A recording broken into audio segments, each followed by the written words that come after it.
Hello and welcome to a new idea on the channel, and I'm going to be introducing live steam every now and again in between the cars. Probably be series videos because I'm going to be doing a restoration on it, a full restoration on a TE1 traction engine. But today I've had a bit of a fire up because I've actually bought two. Well, I've actually bought 3 steam engines and I was given the TE1A, but it needed so many parts for it, you might as well say I've bought it for restoration. This one is the very entry model into mamod, really. It's an MM1. Later I think it was the SR1, and it didn't run for long and we discontinued after that. But it's just a bog basic steam engine, and that I don't need to do a lot on it. It'll probably just get some tarnish removal, strip down, tarnish removal, a repolish, and then give it a steam up. But then we get on to a clapped out one, really. And I've actually run this today, which demonstrates how bad a steam engine can get and it'll still run, because this one's absolutely filthy clapped out. It's got loose parts on it. That's not even screwed, pulley's not even screwed to the crankshaft. The screw's missing out of it. The actual crank's loose on the actual shaft.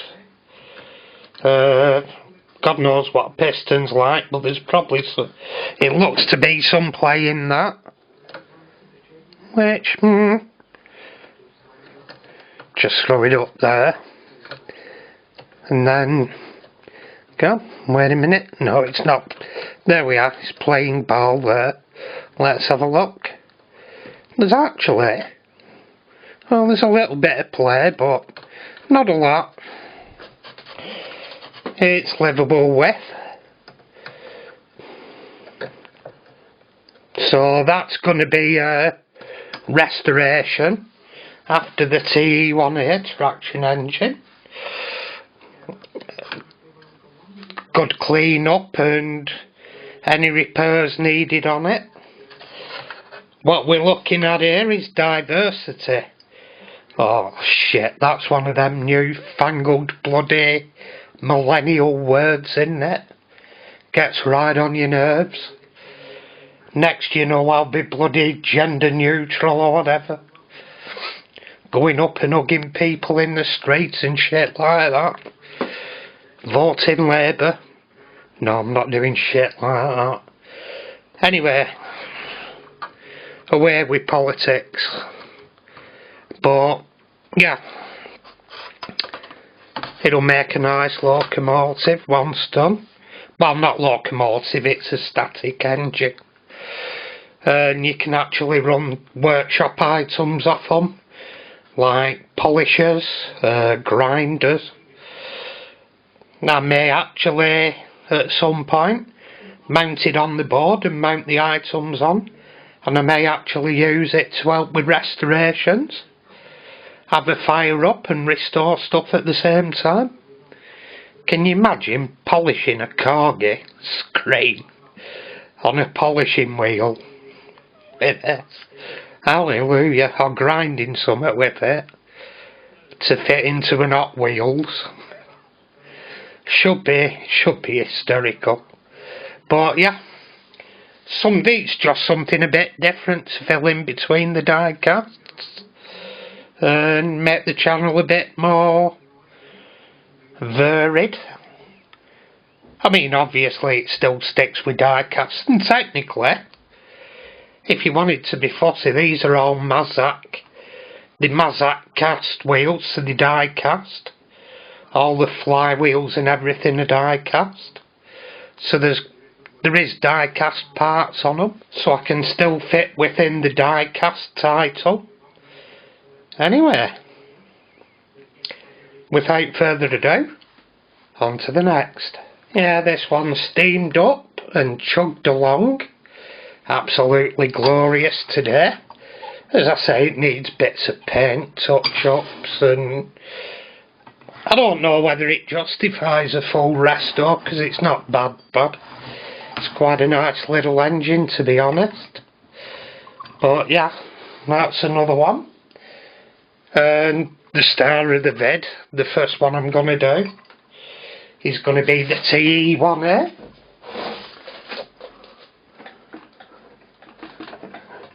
Which, here we go.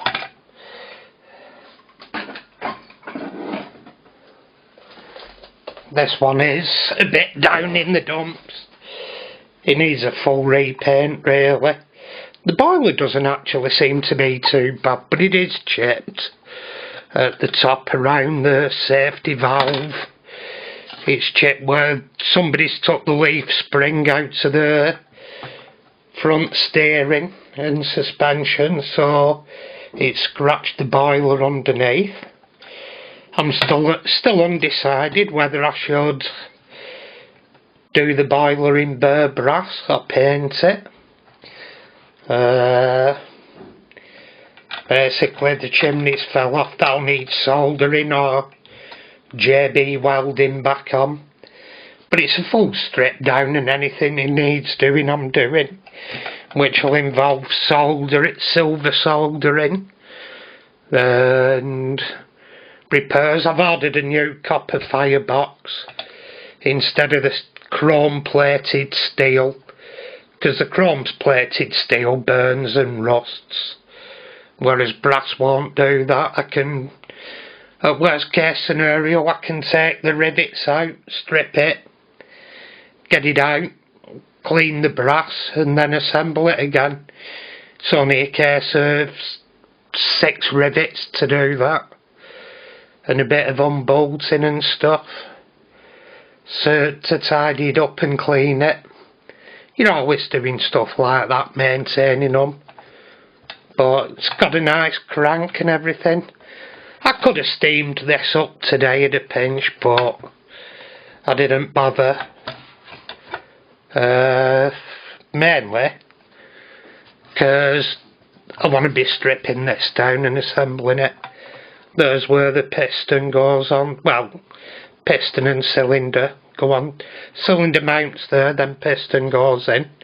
You've got your crank. Like, it's all nice and bonny, but this one, I had one as a kid. God knows where it disappeared to in me upheaval childhood, but I've got one as an adult, and once it's done up, it's not going anywhere. And I don't know, like I say, whether to have it brass boiler or whether to do it another colour. I am thinking along the lines of maroon and maybe yellow wheels or red wheels, I don't know. We'll see. And black firebox and black smoke box, I'm sure. But it needed a lot of parts for a resto. Believe it or not, it looked fairly complete apart from the canopy, but it wasn't. I needed quite a few parts. I had to get a safety valve, a filler plug.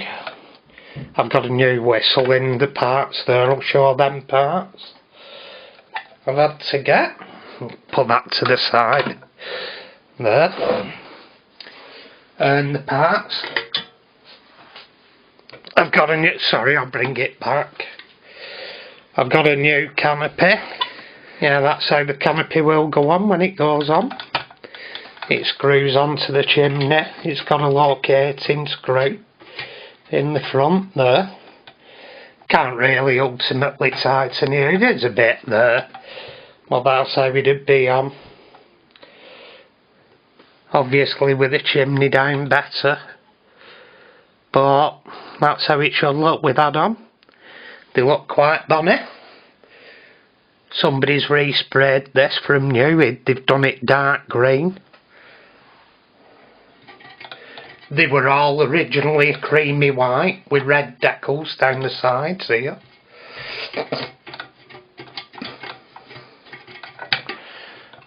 We'll take that off.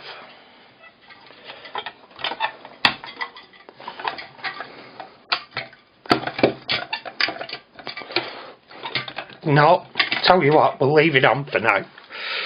Right, put that to the side. But I've also needed bits and bobs. I've been building up the spurs. It didn't come with a meths burner, and I like them burning on meths, so there's a new scuttle and meths burner. Well, not new, second hand. It'll need a bit of shot blasting and cleaning up.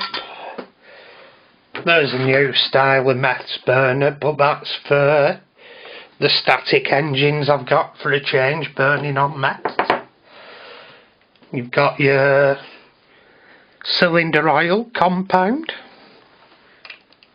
for oiling as you're moving, solid fuel tablets for burning in burners.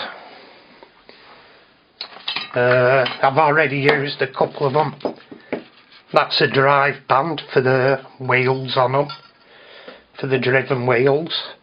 I've also got a burner there that I've used in the small engine, the static one, and a larger one with a bigger surface burning area that give better results. I've got a funnel there.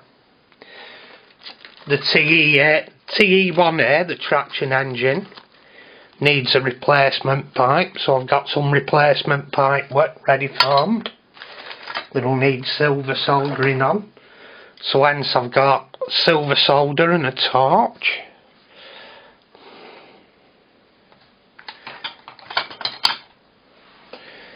And then we come on to other stuff. Let's have a look, spare washers, just in case I need them. They all seem to be holding, and they're new because I've got a new safety valve and a new drain plug there, well, fill level plug. I've got rivets for the rebuild, which include copper rivets for the boiler pieces where you need to rivet the boiler back onto the firebox. You do it with copper rivets. I've got a new whistle because the whistle on the TE1A is broken. I've got a new leaf spring for the front suspension because that is missing on the TE1A. And a drive belt and some more washers. And the piston off the TE1A. And that's about it. Oh, and flux for the silver solder, although I've got flux and soft solder somewhere as well. But yeah, that's about the sum of it. The TE1A is going to be well underway now, so expect the first restoration video soon, which I'll start stripping it down. Yeah, where I'm going to go through it in stages, basically how to restore and how to make it look pretty. Extras that you can get, like these tyres, they're not going to stay the same. I don't really like these. There's a replacement set that looks more business-like, more realistic traction engine tyres. And you can get accessories like sideboards, and I don't know whether I'll go that far on this one, but it should be interesting to tag along and watch what we do. Anyway, thank you for watching, and I'll say bye for now. Thank you to my loyal subscribers, and if you've not subscribed, well, why the hell not? Press the subscribe button and dingling that bell for notifications. And as it's going to be a series one that I'm doing on this, It's too big a project for a one-shot video, really. I'll do it in parts, and where I can explain what I'm doing and stuff to people and methods. Anyway, thank you for watching, and bye for now. Tatty bye!